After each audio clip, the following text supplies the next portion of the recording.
Friends, सभी का हमारे यूट्यूब चैनल आर्यन ज्ञान फाइल पर आज का है ये हमारा टॉपिक है। देखिए, हिमालय पर्वत श्रृंखला। देखिए, हम इस टॉपिक में मुख्य रूप से हिमालय पर्वत श्रृंखला के बारे में पढ़ेंगे। इसके अलावा दक्षिणी भारत की प्रायद्वीपीय भारत की जो पर्वत श्रृंखला है उसके बारे में भी जानकारी लेंगे हम। तो आप इस वीडियो में अंत तक बने रहिएगा। और इस टॉपिक से जो है हमेशा एग्जाम में क्वेश्चन आता रहता है, 1 या 2 क्वेश्चन हमेशा पूछता है पहाड़ियों के बारे में, पर्वतों के बारे में। तो इसीलिए ये टॉपिक जो है काफ़ी ज़्यादा महत्वपूर्ण है।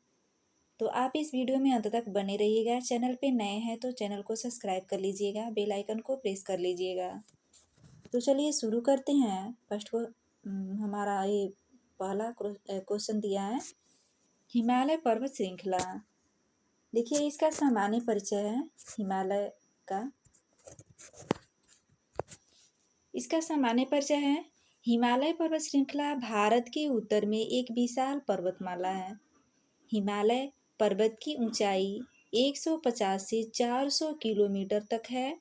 हिमालय पर्वत की लंबाई जो है 2400 किलोमीटर है। यह पर्वत पश्चिम में बलूचिस्तान से लेकर पूर्व में म्यांमार के अराकान योमा तक है। हिमालय की औसत ऊंचाई 6000 मीटर है।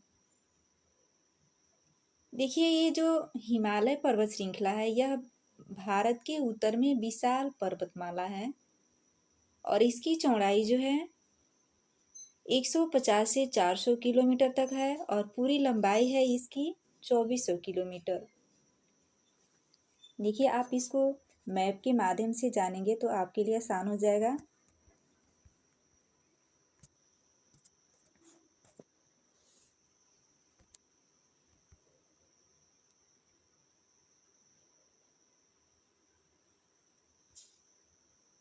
देखिए, ये है हमारा हिमालय। ये भारत के उत्तर में है हिमालय पर्वत। भारत के उत्तर में हिमालय पर्वत है। अब दिया है आपका ये हिमालय पर्वत की उत्पत्ति हुई कैसे।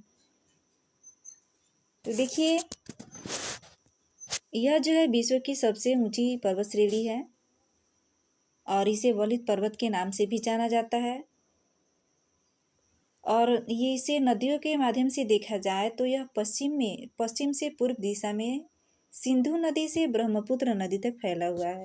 इधर से इसे देखा जाए, इधर ये पश्चिम वाला एरिया है और इधर जो है पूर्व तक। तो इधर जो है सिंधु नदी से हिमालय पर्वत जो है सिंधु नदी से इधर ब्रह्मपुत्र नदी तक जो है फैला हुआ है। इधर सिंधु नदी से ब्रह्मपुत्र नदी तक इसका फैला हुआ है। इसकी पूरी लंबाई यहाँ से जो है यहाँ तक इसकी पूरी लंबाई जो है 2400 किलोमीटर है। और इसकी चौड़ाई की बात की जाए तो देखिए, इसकी चौड़ाई जो है इस प्रकार से है। जम्मू कश्मीर की तरफ इसकी चौड़ाई ज़्यादा है इस प्रकार से, और इस प्रकार से है। और इधर अरुणाचल प्रदेश में आकर के इसकी चौड़ाई कम हो गई है। जम्मू कश्मीर की तरफ इसकी चौड़ाई ज़्यादा है, यानी कि 400 किलोमीटर के लगभग है। और अरुणाचल प्रदेश में इसकी चौड़ाई धीरे धीरे आते हुए कम हो गई है। इधर जो है 150 किलोमीटर तक है और इसकी पूरी लंबाई जो है वो है 2400 किलोमीटर।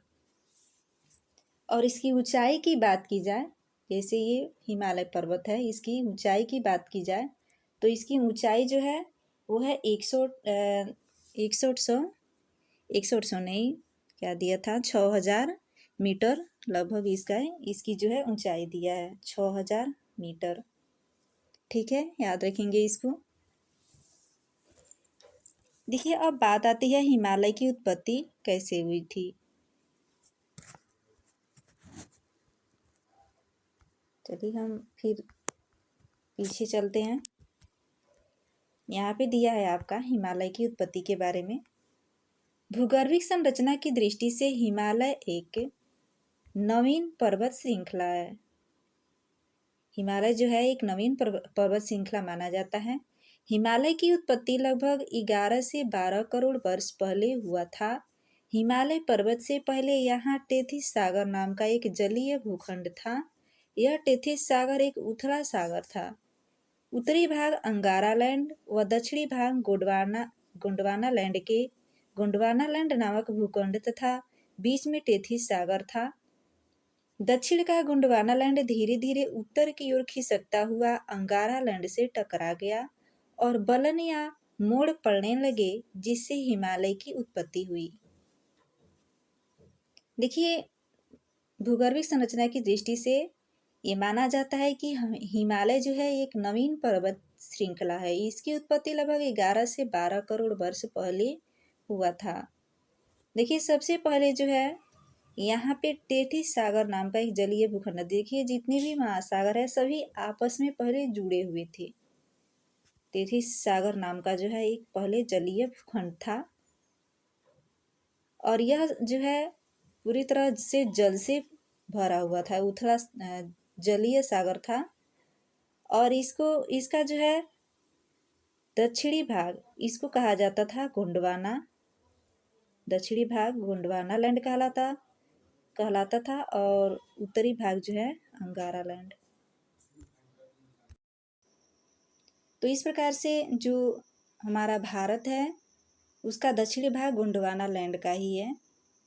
देखिए, जो हिमालय की उत्पत्ति हुई है मुख्य रूप से यूरेशियन प्लेट और इंडो ऑस्ट्रेलियन प्लेट के आपस में टकराने से फोल्ड होकर, मान लीजिए दो प्लेट जो है आपस में टकराती हैं, दो प्लेट जो है आपस में टकराती हैं ऐसे, तो जब दोनों प्लेट आपस में टकराती हैं तो ऐसे जो है उसका निचला भाग फोल्ड हो करके है ऊपर उठता है।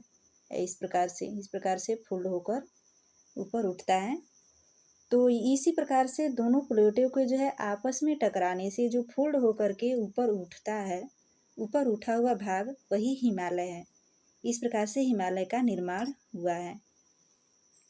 तो बलय होकर के इसका निर्माण हुआ है, इसीलिए इसको बलित पर्वत भी कहा जाता है हिमालय को।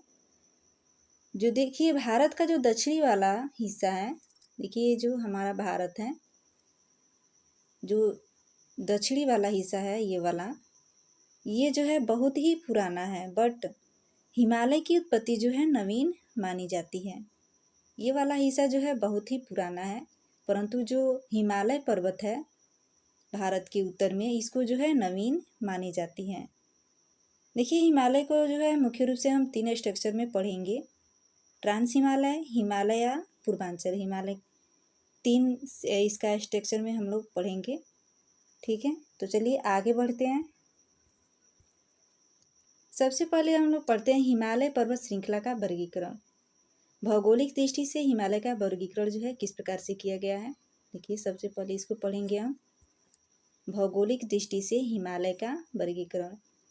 पहला है बृहद या महान हिमालय। इसका विस्तार है, आज से 11 करोड़ वर्ष पहले बृहद हिमालय का निर्माण हुआ था।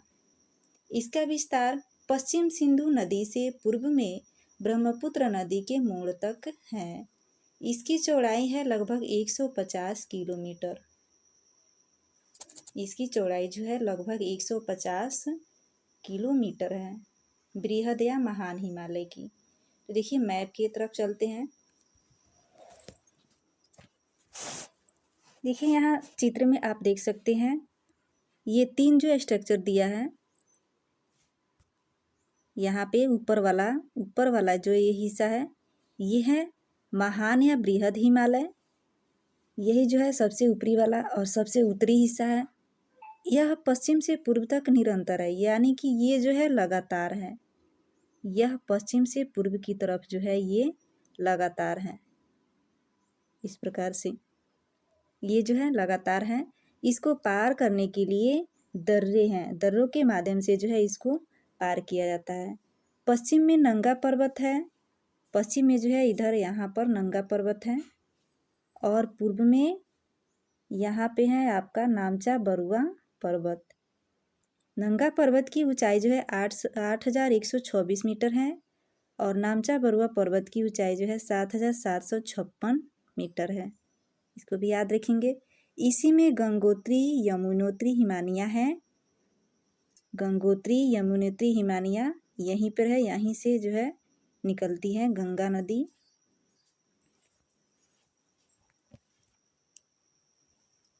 देखिए जो महान हिमालय है या बृहद हिमालय, इस पर ये बहुत ही ऊंचाई पर है, इसीलिए यहाँ पे वर्ष भर बर्फ जमा रहता है। जो जिला दर्रा, सिपकिला दर्रा और नथुला दर्रा इसी हिमालय में है, यानी कि ये लगातार है। तो इनको पार करने के लिए दर्रे बनी हुई है, इनमें दर्रों के माध्यम से जो है इसको पार किया जाता है। तो जो जिला, सिपकिला और नथुला इसी हिमालय में है। एवरेस्ट इसी पर्वत श्रेणी में है, जिसकी ऊंचाई है 8,848 मीटर इसकी ऊंचाई है एवरेस्ट शिखर की।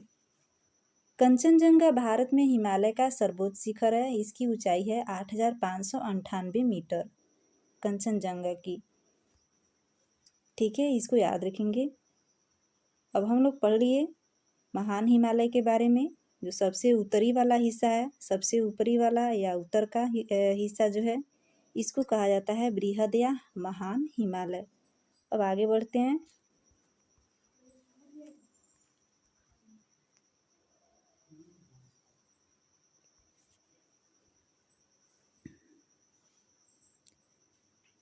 देखिए इस हिमालय में जो है, महान हिमालय में इसकी कुछ प्रमुख चोटियां हैं। विश्व की सबसे ऊंची चोटी माउंट एवरेस्ट, जो कि नेपाल में है, 8,848 मीटर इसकी ऊंचाई है।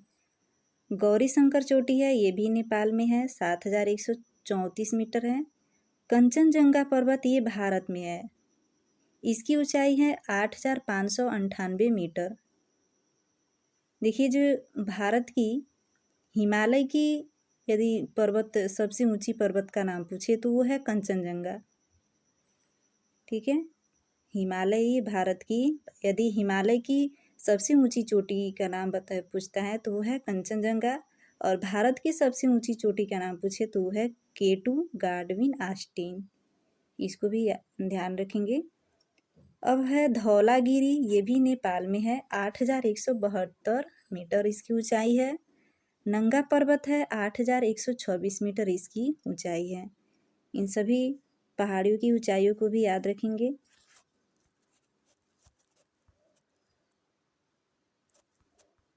अब आता है दूसरा लघु हिमालय। लघु हिमालय है, इसका उत्पत्ति और विस्तार है। लघु हिमालय की उत्पत्ति आज से लगभग 6 करोड़ वर्ष पहले हुई थी। लघु हिमालय बृहद और शिवालिक हिमालय के ठीक बीच में पाया जाता है। इसकी चौड़ाई 65 से 80 किलोमीटर की है। लघु हिमालय की औसत ऊंचाई 6,100 मीटर है। देखिए जो लघु हिमालय है, सबसे उत्तर में जो है बृहद हिमालय है, उसके बाद से आता है लघु हिमालय या निम्न हिमालय। लघु हिमालय को निम्न हिमालय भी कहा जाता है, और ये लगातार नहीं है, निरंतर नहीं है। और इसकी चौड़ाई है, ये वाला, इसकी चौड़ाई इस प्रकार से ये है 65 से 80 किलोमीटर तक लगभग, और इसकी ऊंचाई है 6,100 मीटर। ये है आपका लघु हिमालय।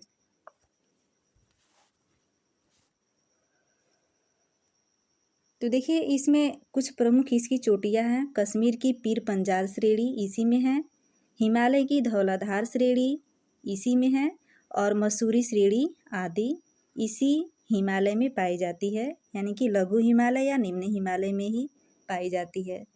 कश्मीर की घाटी जैसे कांगड़ा, कुल्लू घाटी इसी श्रृंखला में ही स्थित है। इसे पहाड़ी नगरों के लिए भी जाना जाता है। लघु हिमालय या निम्न हिमालय को जो है पहाड़ी नगरों के लिए भी जाना जाता है। शिमला, नैनीताल, मसूरी, अल्मोड़ा, दार्जिलिंग आदि इसी में है। ये घूमने फिरने की बहुत अच्छी जगह है, और इसीलिए इसको पहाड़ी नगरों के नाम से जाना जाता है। तो अब हम लोग पढ़ लिए लघु हिमालय के बारे में। अब जानेंगे, अब आगे बढ़ते हैं, शिवालिक हिमालय के बारे में जानेंगे। शिवालिक हिमालय देखिए उत्पत्ति एवं विस्तार, इसका उत्पत्ति एवं विस्तार है। बाह्य या शिवालिक हिमालय की उत्पत्ति आज से लगभग 2.5 करोड़ वर्ष पहले हुआ था। इसका विस्तार पंजाब से लेकर पूर्व में कोसी नदी तक फैला है। इसकी चौड़ाई 10 से 50 मीटर है, किलोमीटर नहीं मीटर तक है। इसकी ऊंचाई है 1220 मीटर। देखिए, जो शिवालिक हिमालय है इसका निर्माण अवसादों से हुआ है और वो अवसाद बृहद हिमालय और लघु हिमालय द्वारा लाई गई अवसादों से बना है शिवालिक हिमालय। और ये जो है सबसे बाहरी हिमालय है, इसको बाहरी हिमालय भी कह सकते हैं या इसको दक्षिणी हिमालय भी कहा जा सकता है। सबसे ऊपर है आपका बृहद हिमालय, उसके बाद से लघु हिमालय आता है और उसके बाद से आता है बाहरी हिमालय, जो इसको शिवालिक हिमालय के नाम से जाना जाता है। चौड़ाई है 10 से 50 मीटर तक इसकी और इसकी ऊंचाई है लगभग 1220 मीटर तक। लघु हिमालय और शिवालिक हिमालय के मध्य स्थित हैं। लघु हिमालय और शिवालिक हिमालय के मध्य स्थित घाटी है देहरादून, कोटला दून, पाटली दून। इनको जो है दून नाम से जाना जाता है। इसी में जो है इसी हिमालय में देहरादून, कोटली दून, पाटली दून इसी हिमालय में पाई जाती हैं। देखिए, ये हिमालय के बारे में हम लोग देख लिए। देखिए, इसका कुछ अन्य तथ्य हैं, आप देखेंगे यहाँ पे। शिवालिक हिमालय के दक्षिण में भारत विशाल मैदान स्थित है। शिवालिक हिमालय के दक्षिण में, यानी कि ये शिवालिक हिमालय है और इसके बाद से इधर दक्षिण में जो है विशाल मैदान स्थित है। शिवालिक हिमालय और लघु हिमालय को अलग करने वाली कई महत्वपूर्ण घाटियां हैं। शिवालिक हिमालय और लघु हिमालय को अलग करने वाली कई महत्वपूर्ण घाटियां। इन घाटियों में पश्चिम में दून और पूर्व में द्वार के नाम से जाना जाता है। देखिए, ये जो है बीच वाला पार्ट है, ये है लघु हिमालय, ठीक है, और ये जो है शिवालिक हिमालय है। तो इन दोनों को अलग करने के लिए बीच बीच में जो है क्या है, घाटियां हैं, जिसको पश्चिम में दून कहा जाता है और पूर्व में जो है इसको द्वार कहा जाता है। तो पश्चिम में दून है, जैसे देहरादून है, बताया भी है पहले, कोटली दून है, पाटली दून है, और पूर्व में द्वार यानी कि हरिद्वार है, ठीक है। इधर पूर्व है और इधर पश्चिम है। इसको सबसे पहले एक बार फिर मैप की तरफ चलते हैं, मैप में समझ लेते हैं। तो देखिए, यहाँ पे है सबसे ऊपरी वाला हिस्सा बृहद हिमालय और बीच में है लघु हिमालय, और ये बीच वाला सबसे नीचे वाला पार्ट है, ये है आपका शिवालिक हिमालय, शिवालिक श्रेणी। देखिए, यहाँ पे लिखा भी है शिवालिक श्रेणी। ये हिमालय को 3 पार्ट में डिवाइड किया गया है। और ये जो है इसके बाद से जो निचला इसका हिस्सा है दक्षिण वाला, ये वाला हिस्सा सब, ये सभी जो है बहुत ही उपजाऊ मैदान है। अवसादों से ये पूरा अवसादों से जो है पूरा उपजाऊ हो गया है, ठीक है। अब आते हैं हम, ये वाला जो हिस्सा है सबसे ऊपरी, हिमालय का सबसे ऊपरी हिस्सा, ये वाला हिस्सा जो है सबसे ऊपरी वाला हिस्सा, इसको जो है ट्रांस हिमालय के नाम से जाना जाता है। इसको भी हम पढ़ेंगे आगे। देखिए, ये है ट्रांस हिमालय या तिब्बत हिमालय भी इसको कहा जाता है। ट्रांस हिमालय हिमालय के सबसे उत्तर में है, हिमालय के जो है सबसे उत्तर में है। इसकी चौड़ाई लगभग पूर्व और पश्चिम में 40 किलोमीटर तथा बीच में 225 किलोमीटर है। इसकी कुल लंबाई है 965 किलोमीटर। यहाँ की जलवायु शीत कटिबंधीय है, जिसके कारण यहाँ वनस्पतियाँ नहीं पाई जाती है। देखिए, जो ट्रांस हिमालय है भारत का सबसे उत्तरी हिस्सा है, ये जो है ट्रांस हिमालय कहलाता है। इसकी चौड़ाई है पश्चिम से पूर्व की ओर, पूर्व और पश्चिम में, पूर्व और पश्चिम में जो है इसकी चौड़ाई कम है, इसकी चौड़ाई जो है कम है, और बीच में है इसकी चौड़ाई ज़्यादा। इस प्रकार से पूर्व में भी पश्चिम में भी कम है और पूर्व में भी कम है, और बीच में जो है इसकी चौड़ाई ज़्यादा है, यानी कि 225 किलोमीटर है। इसकी पूरी लंबाई है इधर से यहाँ तक वो है 965 किलोमीटर। और यहाँ की जलवायु जो है शीत कटिबंधीय है। यहाँ पर वनस्पतियाँ नहीं पाई जाती हैं, क्योंकि जो ये जो है पूरे वर्ष भर बर्फ से ढका रहता है। देखिए एक बार मैप की तरफ चलते हैं। ये वाला हिस्सा है आपका ट्रांस हिमालय के नाम से जाना जाता है। ट्रांस हिमालय को 4 वर्गों में बांटा गया है। ट्रांस हिमालय को जो है 4 वर्गों में बांटा गया है। यही है हमारा ट्रांस हिमालय। इसमें जो है 4 श्रेणियां है, काराकोरम श्रेणी, लद्दाख श्रेणी, जास्कर श्रेणी और एक है आपका कैलाश श्रेणी। देखिए जो सबसे ऊपर वाला हिस्सा है इसका काराकोरम श्रेणी, इसकी जो है ऊंचाई है 8,611 मीटर है और ये भारत में है। लद्दाख श्रेणी है, ये भी भारत में है। जास्कर श्रेणी ये भी भारत में है। कैलाश श्रेणी ये चीन तिब्बत में है। चीन तिब्बत में है आपका ये कैलाश श्रेणी,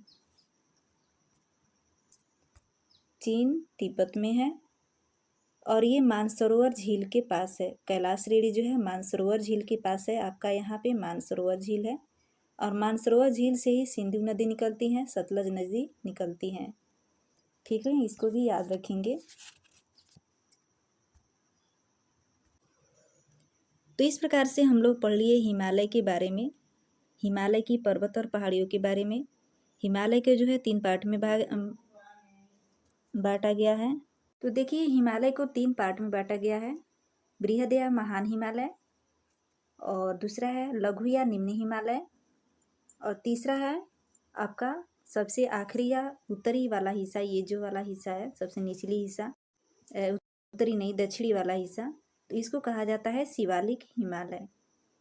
और इसमें जो जो पहाड़ियाँ हैं, चोटियाँ हैं, उसके बारे में भी हम लोग पढ़ लिए। और ट्रांस हिमालय ये जो सबसे उत्तर में है, भारत के सबसे उत्तर में, इसको भी हम लोग पढ़ लिए। ये 4 वर्गों में बांटा गया है, काराकोरम, लद्दाख और जास्कर श्रेणी। चौथा है कैलाश श्रेणी आपका।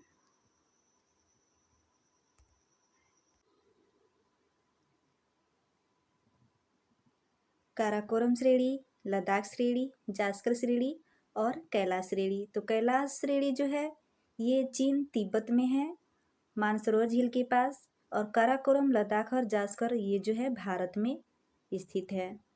तो यहाँ तक हम लोग पढ़ लिए। अब हम लोग इसको जो है हम लोग हिमालय को पढ़े हैं आपका उत्तर से दक्षिण की तरफ। उत्तर से जो है दक्षिण की तरफ हम लोग पढ़े हैं हिमालय के बारे में। ये जो है आपका दक्षिण वाला हिस्सा है, नीचे दक्षिण है और ऊपर जो है आपका नॉर्थ, यानी कि उत्तर वाला हिस्सा है। इधर है आपका पूर्व और इधर है आपका पश्चिम। तो हम लोग हिमालय को जो है उत्तर से दक्षिण की तरफ पढ़े हैं, इधर से ऐसे उत्तर से दक्षिण की तरफ। सबसे उत्तर में इधर जो है ट्रांस हिमालय है, उसके बाद से बृहद हिमालय है, उसके बाद से लघु हिमालय है और सबसे दक्षिण में जो है शिवालिक हिमालय है। अब हम लोग पढ़ेंगे इसको पूरब से पश्चिम की तरफ। पूरब से पश्चिम की तरफ जो है इस प्रकार से, इधर है पूरब, इधर पश्चिम। तो पूरब से पश्चिम की तरफ जो है इसको 4 वर्गों में बांटा गया है। अब हम लोग इसको पढ़ेंगे। इस प्रकार से हिमालय है, इसको जो है 4 वर्गों में बांटा गया है पूरब से पश्चिम के तरफ से। ठीक है, इसको हम लोग देखते हैं। चलिए आगे बढ़ते हैं। तो देखिए हिमालय का जो है प्रादेशिक वर्गीकरण है। प्रादेशिक वर्गीकरण के आधार पर इसको 4 वर्गों में बांटा गया है। यहाँ मैप के माध्यम से भी हम पढ़ेंगे। तो सबसे पहले इसको ऐसे पढ़ लेते हैं। तो 4 वर्गों में बांटा गया है, वो है पहला पंजाब हिमालय, दूसरा है आपका कुमायूं हिमालय, और तीसरा है आपका नेपाल हिमालय, और चौथा है आपका ये असम हिमालय। ये 4 वर्गों में बांटा गया है। इसको किस तरह से, पूरब पश्चिम से पूरब की तरफ 4 वर्गों में बांटा गया है। तो इन चारों के बारे में जानेंगे। तो देखिए पंजाब हिमालय है पहला, पंजाब हिमालय है। यह सिंधु नदी से सतलज नदी के बीच 560 किलोमीटर दूर तक फैले क्षेत्र को पंजाब हिमालय कहते हैं। इसमें ज़्यादातर भाग जम्मू कश्मीर और हिमाचल का है। देखिए जो पंजाब हिमालय है वह सिंधु नदी से सतलज नदी के बीच 560 किलोमीटर दूर तक फैले क्षेत्र को पंजाब हिमालय कहते हैं और इसमें ज़्यादातर भाग जम्मू कश्मीर का आता है और हिमाचल का आता है। आप यहाँ मैप में इसको देख सकते हैं। यहाँ पर आपका मैप है इसका, देखिए यहाँ से सिंधु नदी है, यहाँ पर सिंधु नदी, यहाँ पे सतलज नदी। तो सिंधु और सतलज नदी यहाँ से यहाँ तक इसको जो है आपका कहा जाता है पंजाब हिमालय। पंजाब हिमालय के नाम से जाना जाता है। ठीक है, अब आगे चलते हैं, कुमायूं हिमालय के बारे में पढ़ेंगे। अगला तो यह है आपका कुमायूं हिमालय। ये जो है कुमायूं हिमालय का विस्तार है सतलज नदी से काली नदी के बीच में है। इनके बीच की दूरी 320 किलोमीटर की है। गंगा नदी व जमुना नदी इसी प्रदेश में निकलती हैं। देखिए कुमायूं हिमालय, इसका विस्तार सतलज नदी से काली नदी के बीच में है। इसकी बीच की दूरी पूरी जो है 320 किलोमीटर है, इसको ध्यान रखेंगे।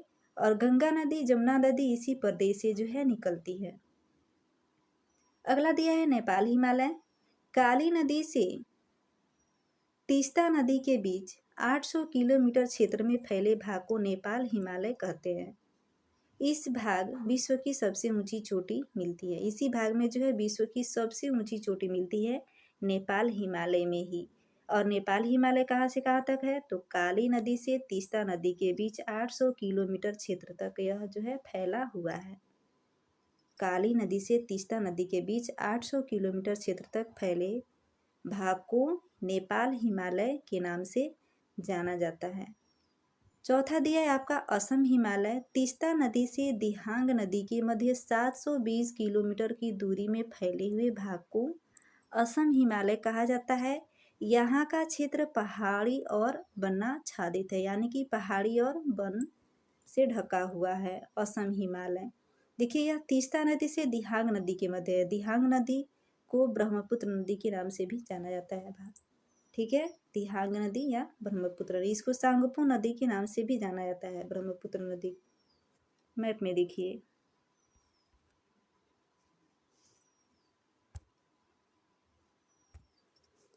देखिए सिंधु नदी से सतलज नदी तक आपका पंजाब हिमालय है। सतलज से काली नदी तक ये आपका कुमायूं हिमालय है। और काली से तीस्ता नदी तक ये है आपका नेपाल हिमालय। और नेपाल हिमालय में ही सबसे ऊंची ऊंची चोटियां हैं। ठीक है, इसको याद रखेंगे। और काली नदी से तीस्ता नदी तक जो है नेपाल हिमालय है। और तीस्ता नदी से ब्रह्मपुत्र नदी के बीच जो है इस इतने भाग को कहा जाता है आपका असम हिमालय। इसको मैप के माध्यम से समझ लिए। ठीक है, और देखिए सिंधु और पंजाब हिमालय में ही काराकोरम श्रेणी आ जाता है, पीर पंजाल श्रेणी आ जाता है। ठीक है, और ये आपका कुमायूं हिमालय है, इसमें जो है नंदा देवी चोटी आ जाती है। ठीक है, अब आगे बढ़ते हैं।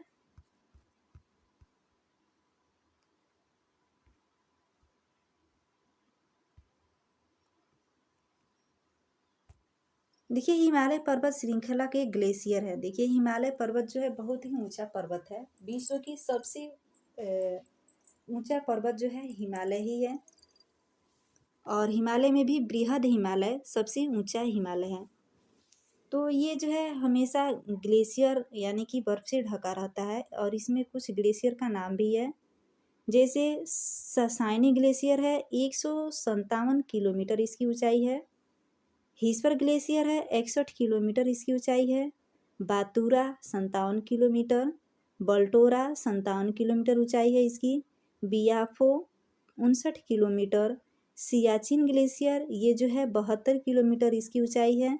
और गंगोत्री ये है 26 किलोमीटर इसकी भी ऊंचाई है। ठीक है, इसको भी याद रखेंगे, ये सभी ग्लेशियर है। और ये जो है हमेशा पिघलता रहता है, इसीलिए जितनी भी हिमालयी नदियाँ है वह उसमें जो है हमेशा पानी रहता है। जितनी भी हिमालय से निकलने वाली नदियाँ है वर्ष भर पानी बहता रहता है उसमें, क्योंकि जो उस पर जो ग्लेशियर है, हिम है, वो हमेशा पिघलता रहता है, इसीलिए नदियों में पानी हमेशा बहता रहता है। ठीक है, अब पढ़ेंगे हम हिमालय पर्वत श्रृंखला का महत्व। और इसके संदर्भ में जानेंगे। देखिए हमारे भारत में जो है हिमालय का क्या महत्व है। सबसे बड़ा महत्व तो यह है कि हिमालय पर्वत श्रृंखला सदा सदा वाहिनी नदियाँ प्रवाहित होती है। इन्हीं नदियों से ही उत्तर भारत के विशाल मैदानों की रचना हुई है।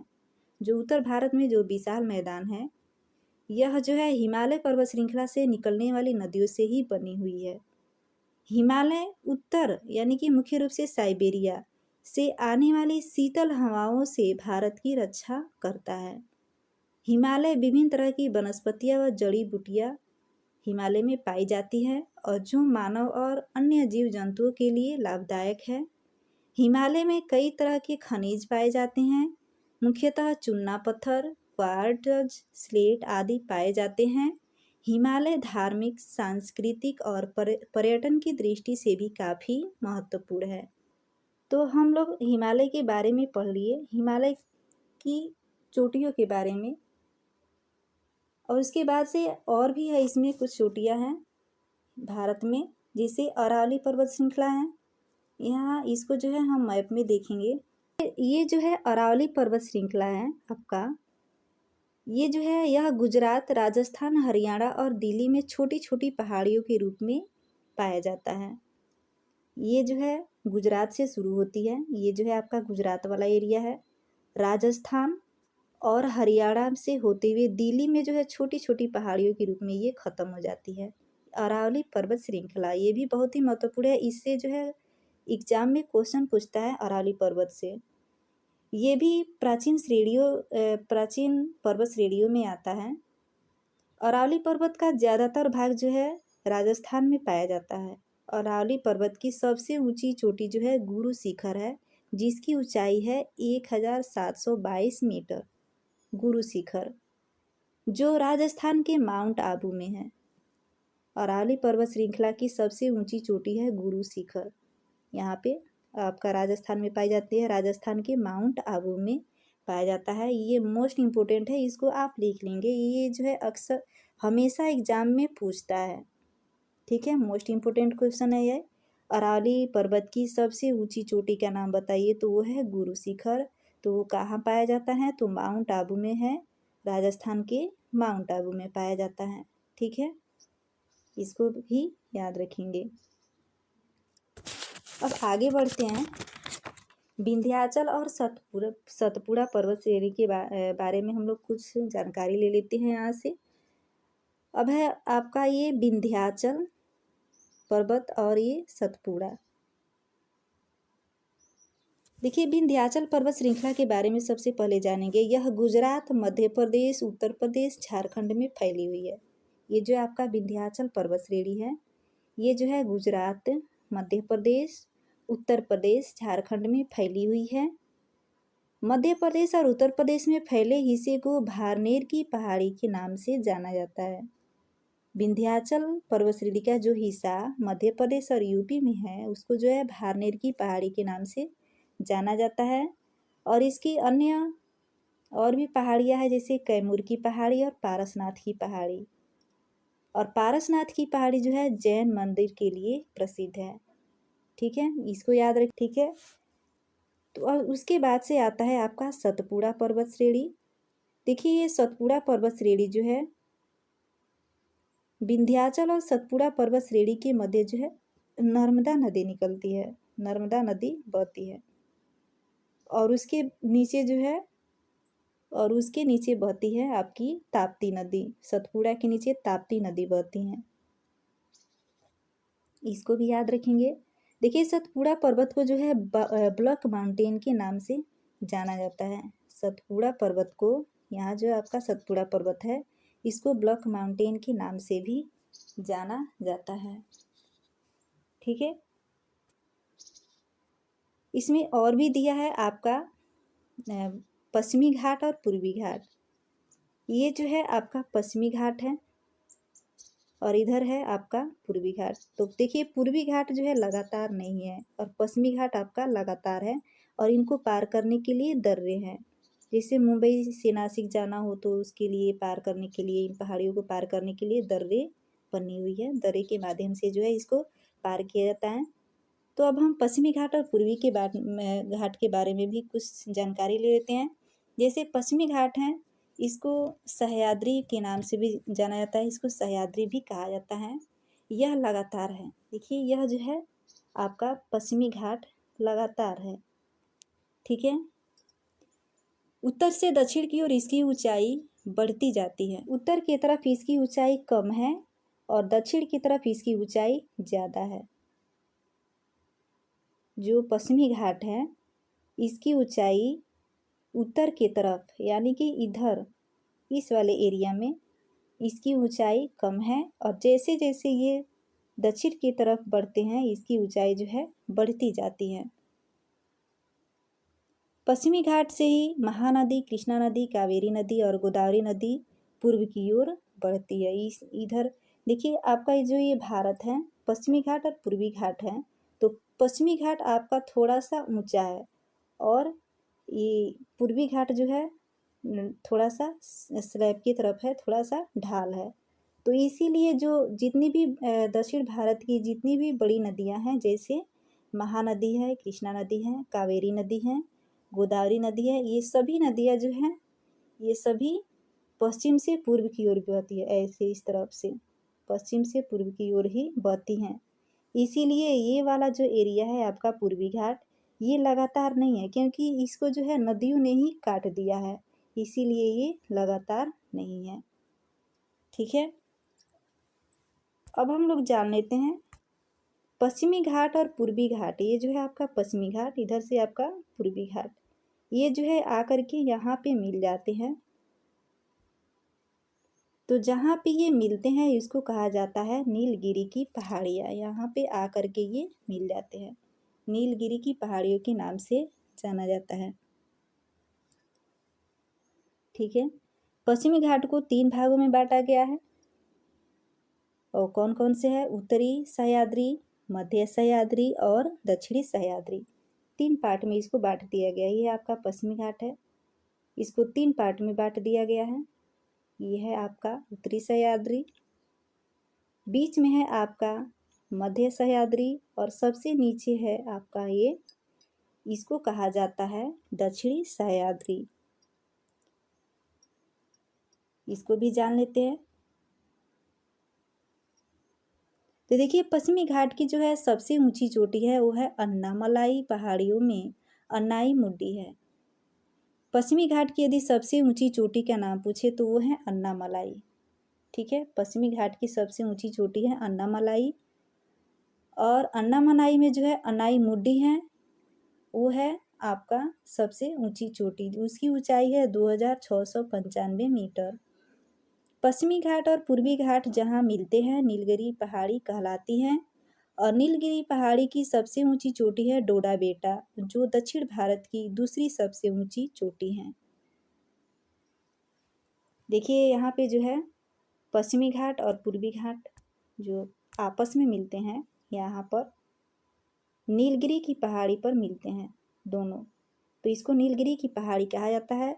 और नीलगिरी की पहाड़ी की जो सबसे ऊंची चोटी है नीलगिरी की पहाड़ी की, वो है डोडा बेटा के नाम से जाना जाता है, ठीक है। और डोडा बेटा जो है दक्षिण भारत की दूसरी सबसे ऊंची चोटी है। और एग्जाम में यदि पूछे कि दक्षिण भारत की सबसे ऊंची चोटी का नाम बताइए तो वो है अनाई मुड्डी। पश्चिमी घाट की सबसे ऊंची चोटी का नाम तो भी अनाई मुड्डी है, और दक्षिण भारत की सबसे ऊंची चोटी तो अनाई मुड्डी, और दक्षिण भारत की दूसरी सबसे ऊंची चोटी तो वो है आपका डोडा बेटा, जो कि नीलगिरी पहाड़ी में जो है पाई जाती हैं। इसको भी याद रखेंगे।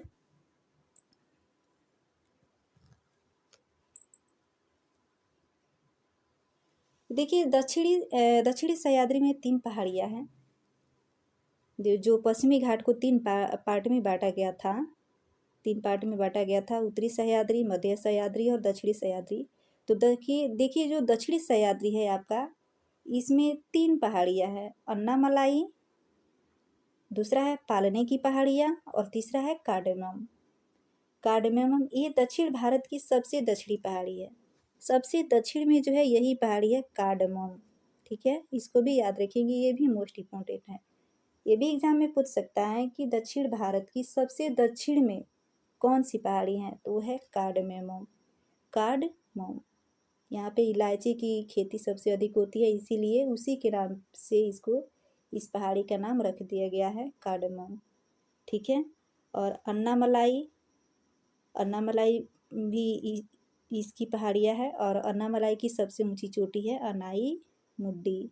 ठीक है, दक्षिण भारत की सबसे ऊंची चोटी है, या इसको कहिए तो पश्चिमी घाट की भी सबसे ऊंची चोटी अनाई मुड्डी ही है, या इसको कह सकते हैं कि दक्षिण सह्याद्री की सबसे ऊंची चोटी अनाई मुड्डी है।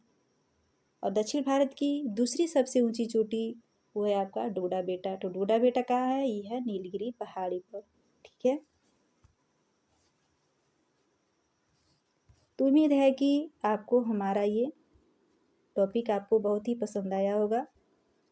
हम अपनी तरफ से आपको पूरी तरह से समझाने का प्रयास किए हैं। उम्मीद है कि आपको समझ में आ गया होगा, और इसको फिर से हम लोग बार बार दोहराते रहेंगे। जैसे इसके बारे में और भी पढ़ेंगे, जैसे नदियों के बारे में या कृषि के बारे में जब पढ़ेंगे तो भी इसको जो है फिर से, या दर्रे के बारे में जब पढ़ेंगे तो फिर से इन पहाड़ियों को दोहराया जाएगा, तो फिर से आप इसको अच्छे से समझ पाएंगे।